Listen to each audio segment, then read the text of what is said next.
In this segment of today's show, we are focusing on women's experiences in the workplace. Joined with us, we have Emily Scott to speak with us about her career experiences as a woman. How are you today, Emily? I'm good, thank you. Well, today we are going to talk about your career and your experiences as a woman. Can you tell me what's the title that you hold in your career currently? So I am a manager in HR operations and governance. Okay. What are specific qualities in your career that are necessary to succeed that are strengths of yours? You have to be very direct in some cases. You have to stand up sometimes to leadership that may be higher than you, that maybe wants something that by law or by policy we are not allowed to do. And you have to be very knowledgeable on the company's policies and HR procedures and HR employment laws. So a lot of responsibility. A lot of responsibility, yes. So can you tell me about a goal that felt important to you in your career? So a goal that felt important to me was to really get to the level that I am today. Interestingly enough, I don't really have any desire to go any higher. Perfectly happy on the level and where I'm at today, even in the position itself.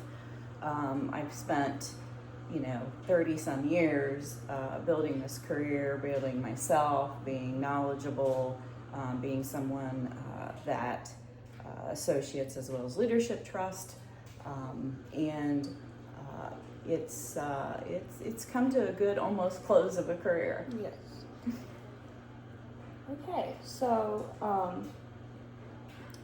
do you believe what do you believe are good strategies for promoting women's leadership in the workplace?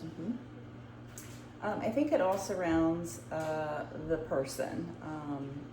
It's looking past whether it's a woman or any other diverse group. Absolutely. And looking at the performance itself and trying not to do those unconscious biases that sometimes we all have, honestly, but it's really truly looking at the facts of performance or what the person has done, how far the person has come, how far they've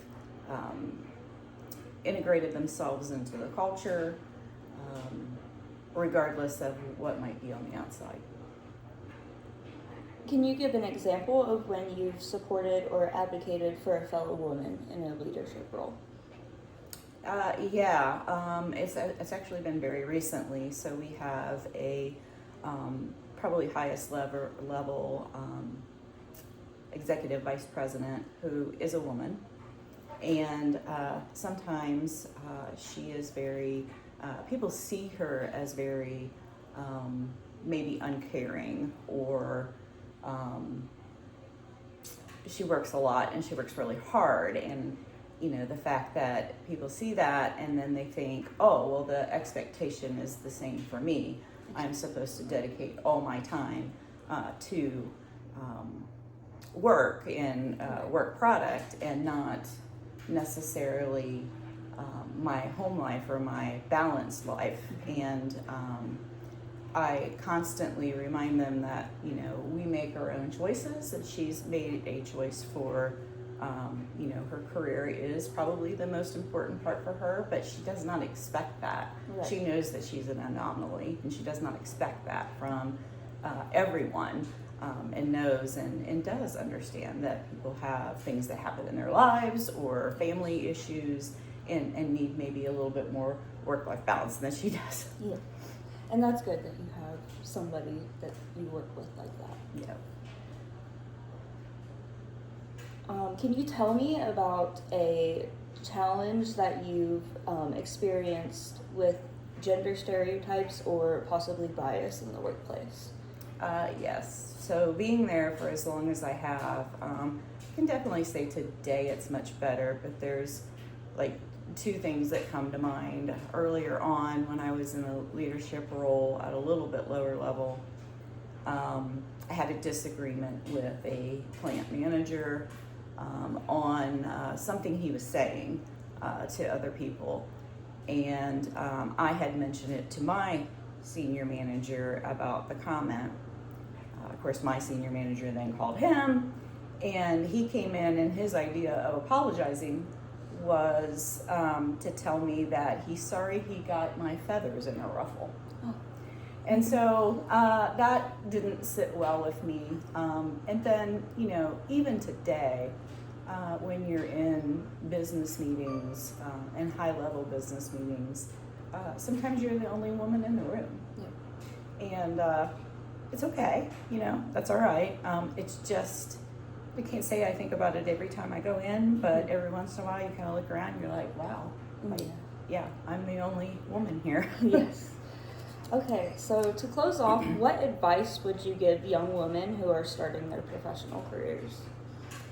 The advice I would give is, I think as women we have a natural instinct to be sometimes emotional, and sometimes our directness is taken as being cruel or, I won't use the other word, but it's really like just trying to stay even-toned, you know, let business be business and personalities be personalities, and, you know, don't hold grudges. It's sometimes hard, but try to remain not emotional. That makes everyone uncomfortable, including yourself, and then you just get mad at yourself because you got emotional. So, you know, you got to go in with a clear head, especially if you know it's going to be maybe a high-level stress meeting, and talk yourself through, like, hey, if this happens, I need to do this. If this happens, I need to control this. How am I going to control this? Yeah. It's a little bit extra work on our behalf, but it has worked out well for me. Awesome. Well, I thank you so much for your time, Emily. It was a pleasure speaking with you. We will be back with our next segment.